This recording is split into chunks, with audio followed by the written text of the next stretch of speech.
ठिकाणी सांगा, आपल्याला बऱ्याच लोकांना माहित नसेल. बोले सर, महाराष्ट्रामध्ये एससी एसटी ओबीसीला व्हॅलिडिटी असल्याशिवाय सध्या ऍडमिशन नाही. आणि बाकीच्या जी एसपीसी मधले जे नवीन जाती आलेले त्यांना 6 महिने वर्ष नंतर व्हॅलिडिटी दिली तर चालतंय. असं हजारो लाखो विद्यार्थ्यांचं ओसी एसटी ओबीसीचं ऍडमिशन सध्या थांबलेलं आहे. तोपर्यंत त्यांचा हिस्सा त्यांना मिळणार नाही. गेल्या अनेक दिवसापासून मागणी असून देखील हे सरकार जनगणना करायला तयार नाही. आणि जातीमधले समाजामधला वाद देखील ही इथली शासन मिटवायला तयार नाही. स्वातंत्र्याच्या 70-75 वर्षानंतर देखील आपले प्रश्न सुटलेले नाही. 1936च्या नंतर जनगणना झाली नाही. तुम्ही आरक्षण कुणाला दिला, कसं दिला, कोणाचा हिस्सा कुठे आहे हे तुम्हाला समजणार कसं. म्हणून तातडीने जनगणना होणं देखील अत्यंत महत्वाचं आहे. भटक्या वृत्तामध्ये अनेक विमुक्त जातीची कष्ट करणारे जाते, दगड फोडणारा वडार असेल, ऊस तोडणारा बंजारा असेल, सोपं कापणारा कैकाडी असेल,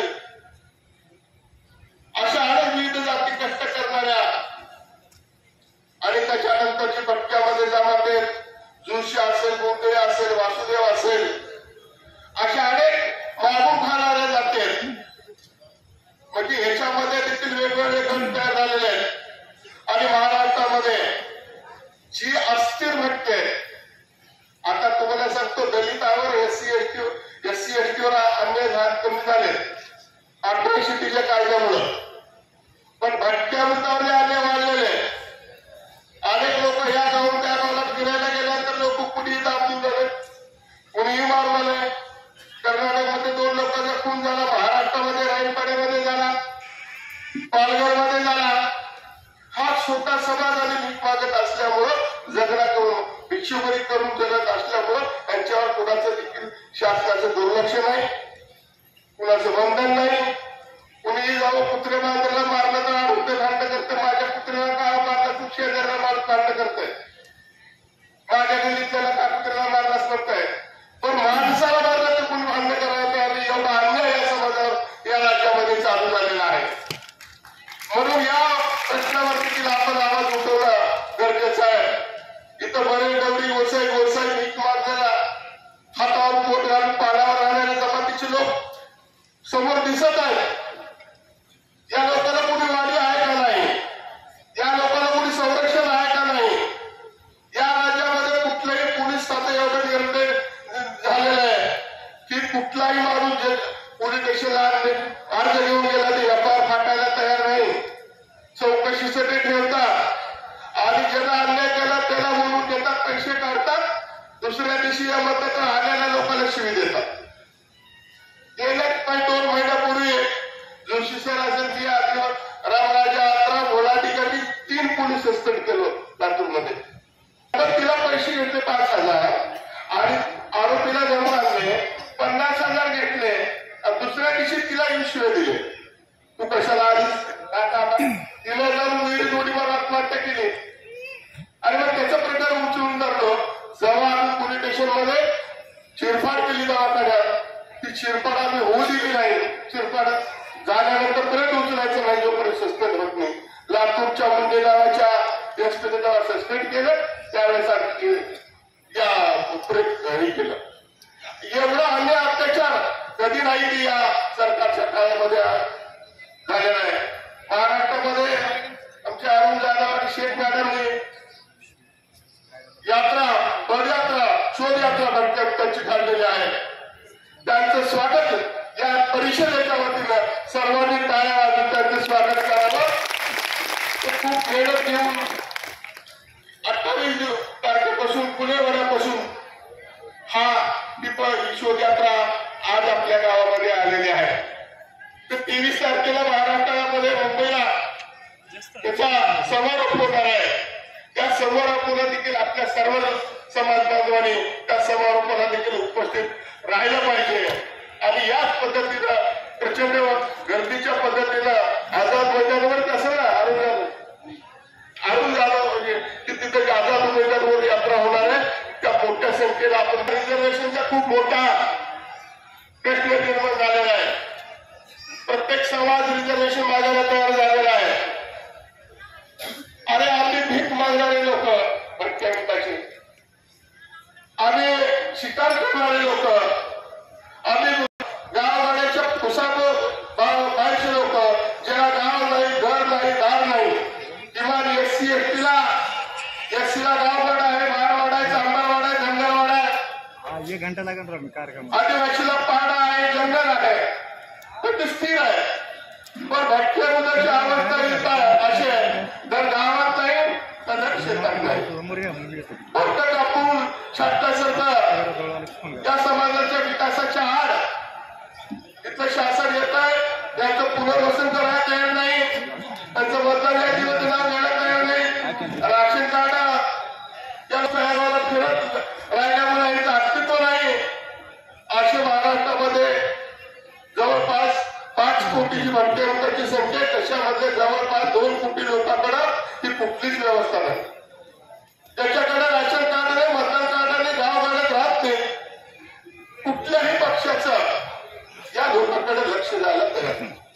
कारण मतदान असेल तर त्या लोकांना बोलवतात, त्या लोकांना हुडकून आणतात, गावाला जरी गेलं तर ग्रामपंचायतला बोलून घेतात, लोकसभेला बोलून घेतात, विधानसभेला बोलून घेतात. पण ज्याच्याकडे काहीच नाही अशा लोकांना कुठल्याही राजकीय लोकांचं लक्ष द्यायला तयार नाही. या लोकांना देणं घेणं नाही. या 5 वर्षामध्ये भटक्या मुखाचं खातं आहे, वसंतराव नाईक विकास महामंडळ, त्याला कवडीचं बजेट नाही. पैसे शासनातले आपल्याकडं लाडक्या बहिणीकडे वळवण्याचं काम चालू झालेलं आहे. या 25 वर्षामध्ये लोकसंख्येच्या प्रमाणात आश्रमशाळा वाढल्या पाहिजे होत्या. ही आश्रमशाळा वाढायची संख्या नाही. गेल्या 25-30 वर्षापासून नवीन आश्रमशाळा वाटत बंद आहे. लोकसंख्या वाढत चालू आहे. त्याच्यानुसार कुठल्याही समाजाला आश्रमशाळेकडे हे नाही. आणि जोपर्यंत आपल्याला आश्रमशाळा मिळणार नाही, शिक्षण होणार नाही, शिक्षणाशिवाय प्रगती होणार नाही. अभिनंदन करतो आणि थोड्याच वेळामध्ये आम्हाला जायचं असल्यामुळं मी लवकर जरा बोलतो. त्याबद्दल मी अभय जाधव आणि त्यांच्या टीमचं सर्वांचं स्वागत करून मी नेहमी म्हणत असतो की हजारो चादरे चढ़ाई जा रही थी तेरे चौराहे पर, हजारों चादरें चढ़ाई जा रही थी तेरी चौराहे पर, सुना था उसी वक्त कोई वकील बाहर थंडी से मर गया.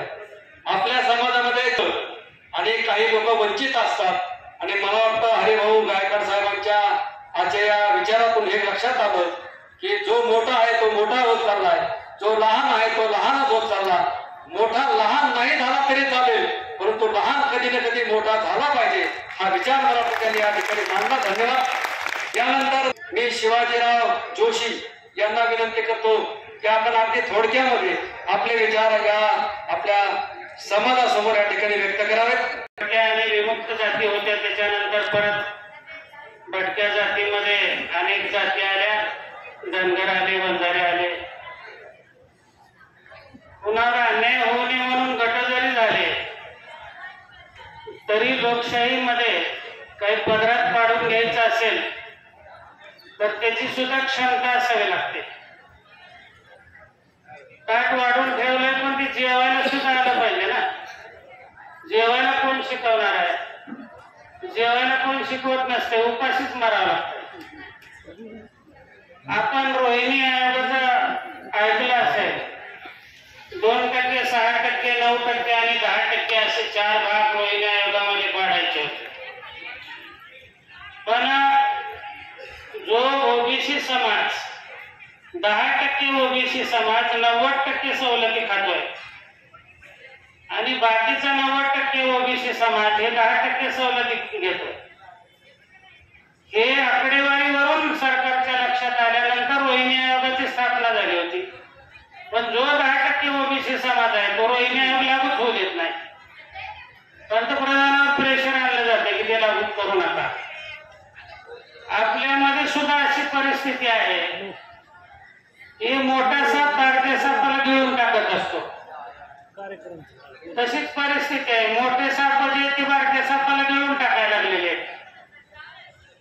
त्याच्यामुळं या कार्यक्रमामध्ये आम्ही भारत स्वतंत्र झाल्यापासून कार्यक्रम घेतो.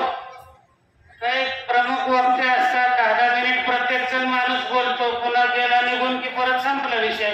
परत कुणाच्या तर डोक्यात येतं कार्यक्रम घ्यावं, ते कार्यक्रम घेतात वर्षाला 2 वर्षाला.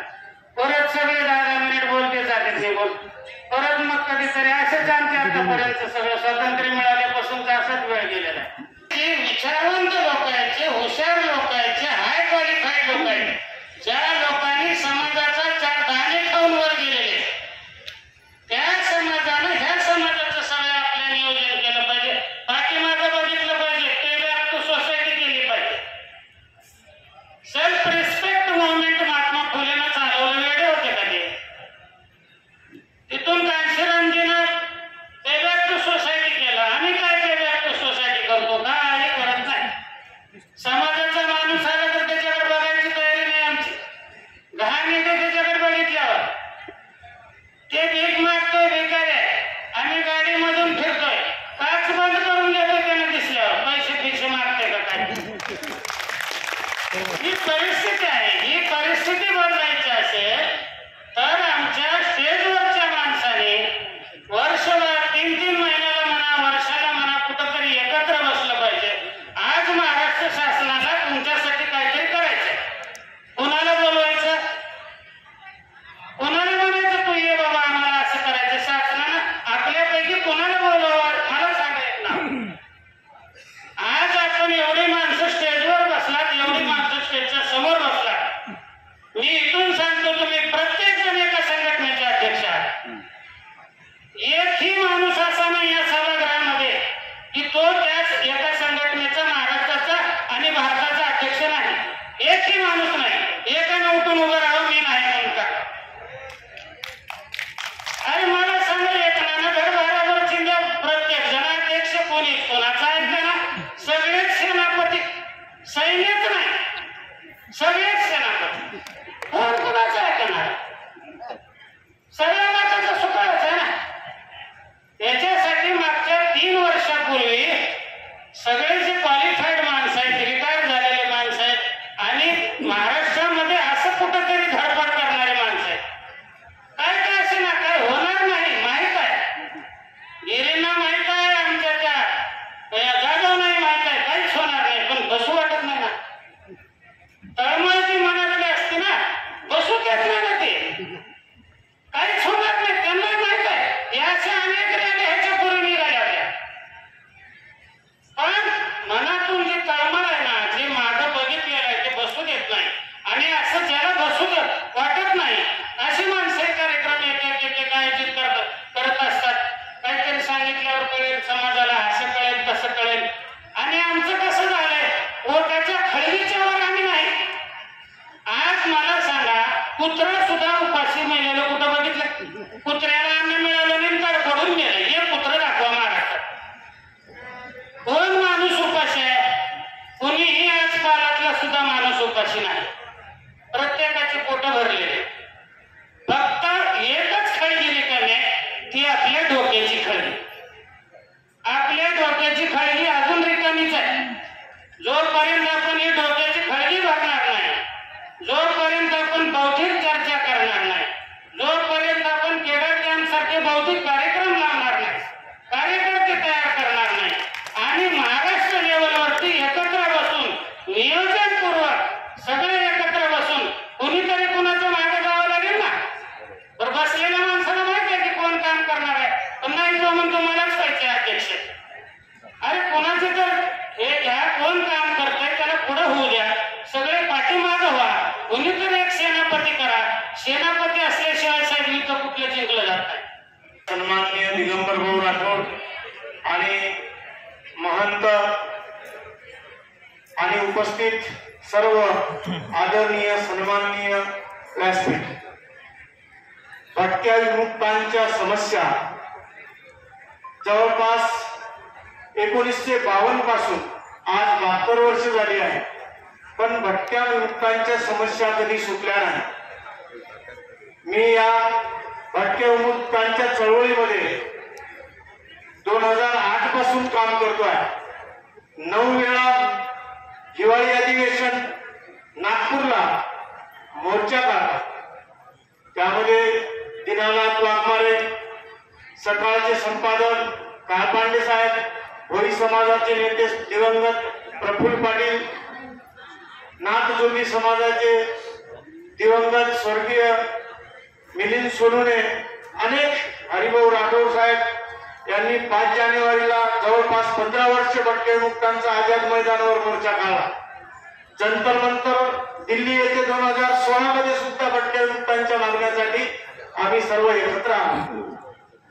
पण भटक्या विमुक्तांना आजपर्यंत न्याय मिळाला नाही. सोबतच 2004 पासून सुशील कुमार शिंदे त्यावेळेसचे तत्कालीन मुख्यमंत्री होते. त्यांनी भटक्या विमुक्तांना क्रिमी लेअरची अट लागू केली.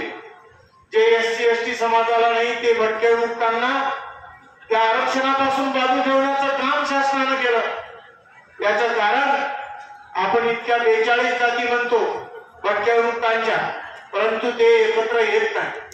आपण एकत्र येत नाही याचा सरकार काय करतो, फायदा घेतो आणि आपल्या समाजावर नेहमी अन्याय करतो. आता सन्माननीय गायकवाड साहेब बोलले, आता सन्माननीय जोशी साहेब बोलले, आता सन्माननीय गिरी साहेब बोलले. गरज आहे संपूर्ण भटके विमुक्त एकत्र येण्याची गरज आहे. जर आपण एकत्र आलो तर शासनाला धडा शिकवल्याशिवाय आपण राहणार नाही. कारण भटके विमुक्त एक जात नाही. या भटके विमुक्तामध्ये 42 आणि तत्सम काही जाती आहेत आणि ह्या सर्व जाती एकत्र जर आल्या, एक काडी कोणी मोडू शकतो पण एका काडीचा भारा कोणी मोडू शकत नाही. आता येणारा जे विधानसभेचं इलेक्शन आहे त्या इलेक्शन मध्ये आपण भटक्या विमुक्तांना एकत्र जर लढा उभारला तर कित्येक आमदार आपण पाहू शकतो आणि कित्येक आमदार निवडून आणू शकतो. माझ्या याच्यावर विश्वास आहे. फक्त आपण एकत्र येण्याची गरज आहे. अनेक मान्यवर बोलणार आहे. BS4 ची गोष्ट आता जोशी साहेबांनी सांगितली. मी तर म्हणतो सर्व जातीच्या संघटना एकत्र येऊन एक भटके विमुक्तांचं एक मोठं संघटन उभारून पहिलं आंदोलन आपण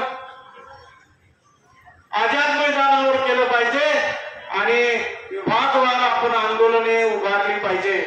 मी राष्ट्रीय बंजारा परिषदेचा राष्ट्रीय अध्यक्ष नात्याने संपूर्ण राज्यामध्ये आमचं संघटन आहे. विशेषतः 12 राज्यामध्ये आमचं संघटन काम करते. महाराष्ट्र राज्यामध्ये प्रत्येक जिल्ह्यात प्रत्येक तालुक्यात राष्ट्रीय बंजारा परिषद काम करते. आमचे राजपाल सिंग भाऊ राठोड जेव्हा घुसखोरीचा मुद्दा त्यांनी उचलला, पांढरे वादळ मोर्चा त्यांनी पांढरे वादळाचं आंदोलन उभारलं. डॉक्टर सोळंके साहेब तिथे होते. अनेक संघटना आपण भटक्या विमुक्तीला एकत्र आलो, शासनाला ताकद दाखवली, तरी आपली ताकद तिथं कमी पडली. जे घुसखोर आहे आपल्या भटक्या विमुक्तामध्ये घुसखोर आहे. विशेषतः राजपूत भामटा, ओरिजिनल राजपूत भामट्यानं आरक्षण आपलं घ्यावं त्यात आमची काही हरकत नाही. पण जे ओरिजिनल राजपूत आहे ते आमच्या भटक्या विमुक्तांच्या आरक्षणावर डल्ला मारते आणि घुसखोरी करते, हे आम्ही कदापि सहन करणार नाही. याच्या विरोधात आम्ही अल्फा पुकारणारच आहे. एकदा नाही, 2 वेळा 3 वेळा पांढरे वादळ मोर्चा आमच्या राजपाल सिंग भाऊच्या नेतृत्वामध्ये, आमच्या जयकुमार राठोडच्या यांच्या नेतृत्वामध्ये आम्ही महाराष्ट्रात उभारलो. 19 ऑगस्ट 1947 सालामध्ये स्वतंत्र मिळून 31 ऑगस्ट 1992 मध्ये आम्हाला भटक्या स्वतंत्र मिळून. याबद्दल मी थोडकं मामूल काही सांगणार. मी अंगठे बाजार माणूस आहे, मी भटक्या समाजाचा माणूस आहे आणि तुलसी समाजाचा माणूस आहे. पहिल्या प्रथम भगवान डॉक्टर बाबासाहेब आंबेडकर, छत्रपती शिवाजी महाराज, महात्मा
बरोबर काम करणारे सर्व पदाधिकारी, वेळ कमी असल्यामुळे नावं घेत नाही, सगळ्यांची माफी मागतो. या कार्यक्रमाचे अध्यक्ष, उद्घाटक, या भटमुक्त परिषदेसाठी गेल्या अनेक दिवसापासून दिवसाची रात्र आणि रात्रीचा दिवस करून ही परिषद आयोजित केली, त्यासाठी ताकद लावली, त्यासाठी कष्ट केलं. असे ते तुम्हा सर्वांचे सहकारी विचारपीठावरती अनेक विद्वान पण उपस्थित आहेत. खरं तर मला या गोष्टीचा तुमचा आनंद वाटतो, समाधान वाटतं आणि तुमच्या सगळ्यांचं अभिनंदन करतो. पहिल्यांदा तुम्ही सगळ्यांचे राजकारणाचे जोडे बाजूला ठेवले आणि विचारपीठावरती आहात, त्याबद्दल तुमचा सगळ्यांचा अभिनंदन. त्याचं कारण असं आहे की तुमच्या शेजारी एक आंदोलन चालू झालं. साखळी शिकण्याला भाग आहे. पूर्ण महाराष्ट्रामध्ये चर्चा चालू केली. काय चर्चा चालू आहे तुम्हाला सगळ्यांना माहिती आहे. पण एक गोष्ट तुम्ही सगळ्यांनी लक्षात ठेवली पाहिजे. हे सगळे माझ्या समोर असलेले जे काही भटमुक्त समाजाचे जे लोक आहेत, त्यांना कायद्याचं काही लोकांना ज्ञान आहे, काही लोकांना ज्ञान नाही. पण तुम्हाला मात्र सगळ्याला चांगलं ज्ञान आहे. तुम्ही सगळे शिकल्या सवरलेले आहेत. कुणी डॉक्टर आहे, कुणी वकील आहे, कुणी प्राध्यापक आहे, कुणी चळवळीचे माणसं आहेत. तुम्हाला सगळ्याला या सभेमध्ये मी आज या ठिकाणी जागृत करतो आणि आव्हान पण करतो. जे चाललेलं जे वादळ आहे ना, हे वादळाला तुम्ही कमी समजू नका. पहिला जर चाल पडणार आहे ना, तो चाल पहिला पडणार आहे, तो भटकीमुक्त समाजावरती पडणार आहे. काय वास्तव आहे, काय परिस्थिती आहे, आपण सगळ्यांनी काळजीपूर्वक समजून घेतला पाहिजे. आणि जोपर्यंत या महाराष्ट्राचं राजकारण समाजावर तुम्ही समजून घेणार नाही तर तोपर्यंत मला वाटतं की आपण राजकारण आणि समाजकारण करतो, वेगवेगळ्या पक्षामध्ये काम करतो. आज काय चाललंय की जरा घुसून बघा. प्रत्येक पक्षामध्ये काय चाललंय की त्या पक्षातले माणसं काय अंडरग्राउंड प्लॅनिंग करतायत, काय नियोजन चाललंय त्या पक्षामध्ये, त्या गाभाऱ्यात काय चाललंय ते बघा. आणि त्या गाभाऱ्यात जर तुम्हाला समजणार नसेल तर मला वाटतं की आपण जरा अज्ञानी आहोत. कोण सूत्रधार आहे, काय चाललंय राजकारणामध्ये, समाजकारणामध्ये. गेली वर्ष, 3 वर्ष विचारपीठावरच्या सगळ्या पुढ्यांना मी सांगतो, हे मी बारकाईने बघितलं. मला वाटलं कोणीतरी भटक्यामध्ये उभा राहील आणि महाराष्ट्रात धुंदळून काढी. इथल्या मधल्या रात्री मला काय काढायला बसेला. सगळ्यांना जाग करीन आणि रस्त्यावर येऊन सांगेन की रस्त्यावर या. आपली परिस्थिती वाईट आहे, आपल्याला धोका आहे समोर. आणि आपण जर संघटित झालो नाही तर आपल्याला फुकाट मिळालेलं रिझर्वेशन, कुठलाही कष्ट न करता मिळालेलं रिझर्वेशन हे हातातून जाणार आहे. त्याची जाणीव पहिले पुढाऱ्याने घेतली पाहिजे. आणि हे जागृत करण्यासाठी या ठिकाणी 28 तारखेपासून महात्मा ज्योतिबा फुलेंच्या वाड्यापासून समाज यात्रा चालू केली. सोलापूरच्या सभेमध्ये हरिभाऊजी गायकवाड उपस्थित होते. अनेक पुढारी उपस्थित, लक्ष्मण गायकवाड होता, मच्छिंद्र भोसले होते. मी महाराष्ट्रामध्ये फिरतोय. 1700 किलोमीटर आतापर्यंत 17 किलोमीटर डॉक्टर साहेब हनीमून करायला चाललो. माझं डबा लग्न करायला नाही चाललो, किंवा देवाची पूजा करायला नाही चाललो, किंवा डोंगर दऱ्या बघायला नाही चाललो.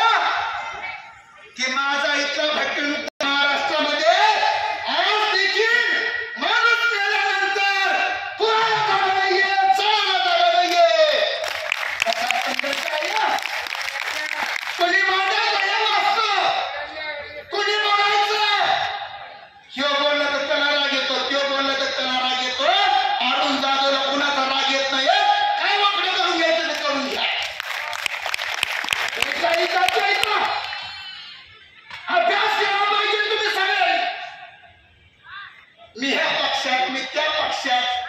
अरे बघा काल परवा दिवशी सगळे पक्षाचे जोडे काढले आणि मुखवट उभा केला आणि सगळे एकत्र आले. कोणाचं मागताय, कोणाची राखीव जागा मागताय? ही सगळ्यात महत्वाची गोष्ट आहे. तुम्हाला सगळ्यात महत्वाची गोष्ट आहे, जागृत झालं पाहिजे. वाईट परिस्थिती आहे. मी सगळ्या पुढाऱ्याला विनंती करतोय, तुला न मला घाल कुत्र्याला, तुला न मला घाल कुत्र्याला, मला नाही तर तुम्हाला नाही, मला नाही तर तुम्हाला नाही. हे महाराष्ट्रामध्ये काय चाललंय? 74 वर्षानंतर जर आम्ही 5,000चा मोर्चा जर जातीच्या दाखल्यासाठी काढत असतो तर इथल्या राज्यकर्त्यांनी इथल्या पुढाऱ्याला प्रश्न विचारला पाहिजे. अरे रेशन कार्डासाठी 5,000चा मोर्चा, जातीच्या दाखल्यासाठी 5,000चा मोर्चा, काय चाललंय महाराष्ट्रामध्ये? किती आयोग झाले गायकवाड साहेब? या भटक्यांच्या प्रगतीसाठी, विकासासाठी किती आयोग झाले? सभागृहामध्ये माझ्या पहिल्या लाईनला सगळे विचारवंत बसले, सगळे दिग्गज बसले. किती आयोग झाले महाराष्ट्रामध्ये भटक्यांसाठी? अरे एक तर त्या ऐवजी शिफारस लागू करावी ना. लाच वाटते महाराष्ट्र सरकारची, लाच वाटते पुढाऱ्यांची. 74 वर्षानंतर जर घटयुक्तांचे प्रश्न तेच असतील, वास्तव तेच असेल. काय कार्यकर्त्यांनी या ठिकाणी सांगितलं, लातूरचं उदाहरण जे घडलेलं आहे, बहिणीवरती अत्याचार झाला, पोस्टमार्टम थांबवली. अरे गावातल्या श्रीमंत माणसाने भटक्यावर अत्याचार करताना, बाईवर अत्याचार करताना बघितलं, बलात्कार करताना बघितलं, साहेबांनी बघितलं, पुरुषांनी बघितलं. पण पोलीस खातं जेव्हा आपल्या बहिणीवर बलात्कार करतं तर कुणाच्या पुढे व्यथा मागायची सांगा? कुणाला बोलायचं? कुणाच्या पुढे सवाल मांडायचा? इतकं भयानक ते आभाळ फाटलेलं आहे. एक कार्यकर्ता म्हणून आम्ही, मी आणि मुमताजताई 28 तारखेपासून या ठिकाणी संवाद यात्रा चालू केली आहे. महाराष्ट्रामध्ये अनेक भटक्युक्त समाजातले माणसं, माझ्या अगोदर बऱ्याच लोकांनी काम केलेलं आहे. त्यांनी केलेलं काम जे आहे उर्वरित काम या ठिकाणी मी करण्याचा मी या ठिकाणी प्रयत्न करतोय. लढाई मोठी आहे मित्रांनो, संघर्ष मोठा आहे. आपण सगळ्यांनी या ठिकाणी एकत्रित या ठिकाणी संघर्ष करायचा आहे. हे फक्त या ठिकाणी एवढीच विनंती करण्यासाठी आले. वेळ कमी आहे. माझं मत असं, तुम्हाला सगळ्यांना हात जोडून विनंती आहे माझी, गायकवाड साहेब, माझे हात जोडून विनंती आहे की आतापर्यंत आपण वेगवेगळ्या ठिकाणी विखुरलो होतो. एक आवाज करा, एकत्र या. कुठाने कोण काय कोण ते नंतर बघू, परंतु भटक्यांच्या हक्कासाठी, अधिकारासाठी एक एल्गार करा आणि सगळ्यांनी संघटित होऊन या भटक्यांना न्याय द्या. वाटाघाटीमध्ये, लढाईमध्ये आमच्यामध्ये आपण संपून जाऊ. वाईट परिस्थिती आहे. एक छोटासा कार्यकर्ता म्हणून या ठिकाणी हा संघर्ष करतोय, निघाला आहे. आपण सगळ्यांनी सहकार्य करावं आणि जाता जाता फक्त एवढीच विनंती करतो, इथं बसायचा अधिकार संविधानाने दिला. मी म्हणून भारतीय संविधानाचं तुम्हाला विजय असो, भारतीय संविधानाचा. धन्यवाद सर, पुन्हा एकदा तुम्हाला धन्यवाद देतो. आणि यानंतर आता आपण पोटाला आग लागलेली आहे, ज्यांच्या जीवनात जो संघर्ष झालेला आहे, ते संघर्ष आज आपल्याकडे साजरे होत आहे. म्हणून इथे जे आयोजक आहेत त्यांना मी खूप खूप धन्यवाद देतोय. कारण ह्या ज्या गोष्टी आहेत, ह्या गोष्टी 6 महिन्यात, 2 महिन्यात, 5 महिन्यात झाल्या पाहिजे. कारण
आणि फुलचावर आहे. मी लग्न केलेलं नाहीये, आयुष्यभर काम करणार म्हणून शिवराम महाराजांची शपथ घेतलेली आहे. माझं अॅनिमेशन दिली आहे, फाउंडेशन भरपूर काही शिक्षण झाले आहे. कोटीचे पैसे कमवले असते तर महाराष्ट्रातले 5,500 तांडे आणि भारतातले 25,000 तांडे पिंजून काढले नसतील नाही आजी मित्र. म्हणून मी वचन देतोय, भटक्यासाठी विमुक्तासाठी मी पूर्ण माझं राहणारं आयुष्य मी द्यायला तयार आहे, पूर्ण वेळ द्यायला तयार आहे. त्यासाठी या स्टेजवर आम्ही शपथ घेतोय. भटक्या विमुक्त समाजांचा जय सेवालाल, जय संविधान. आयोजित करण्यात आलेल्या चिंतन परिषदेमध्ये उपस्थित आजचे प्रमुख अतिथी महंत अण्णा महाराज आता विषय या ठिकाणी आलेले आहे. अरुणराव, मला असं वाटतं की मी पण केंद्रीय भटके विमुक्त कल्याण आणि विकास बोर्डाचा मेंबर आहे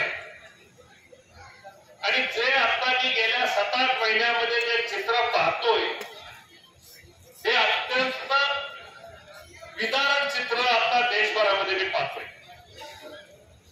किमान या महाराष्ट्रामध्ये भटके विमुक्तांची एक वेगळी कॅटेगरी करून त्यांची दखल तरी घेतली गेलेली आहे. परंतु अन्य राज्यामध्ये गायकवाड साहेब ना कुठली कॅटेगरी आहे ना यांना एकत्र घेऊन दिलं जातं. आणि ज्यावेळेस अशा प्रकारचा प्रयत्न काही करणारे कुणी घटक त्या ठिकाणी असतील तर त्यांना ज्या त्या ठिकाणी दाबण्याचा प्रयत्न सातत्याने ज्यावेळी होतो त्यावेळी आपल्यासारख्या चळवळीतल्या कार्यकर्त्याचं मन बऱ्याच वेळेस विसरलं. पण मी तुम्हाला एक नक्की सांगतो की हे खरं आहे की 47ला